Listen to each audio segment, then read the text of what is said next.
tak jadi pensiun. Itulah ungkapan yang cocok menggambarkan posisi Basuki Hadimulyono. Sebelumnya dirinya berpamitan setelah tidak lagi menjadi Menteri PUPR di Kabinet Merah Putih. Namun siapa sangka jika dirinya mendapat jabatan baru dari Presiden Prabowo, yakni Kepala Otorita Ibu Kota Negara. Namun ada yang tak biasa di momen pelantikannya di Istana Negara, Jakarta pada Selasa 5 November 2024. Kala itu Presiden Prabowo Subianto terlihat berhenti dan mengobrol cukup lama dengan Basuki Hadimulyono. Padahal saat itu banyak pejabat lain yang ikut dilantik bersamanya.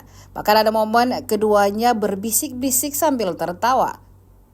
Prabowo menyalami semua pejabat setelah dilantik, namun saat tiba giliran Basuki, Prabowo berhenti dan cukup lama mengobrol. Basuki lantas membocorkan isi pembicaraan dengan Presiden kala itu.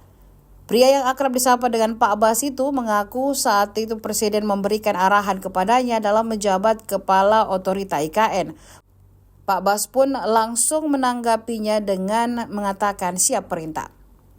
Basuki sendiri mengaku ditugaskan Prabowo untuk menyelesaikan sejumlah proyek, mulai dari proyek kantor lembaga legislatif, yudikatif, hingga prasarana dasar dalam 4 tahun.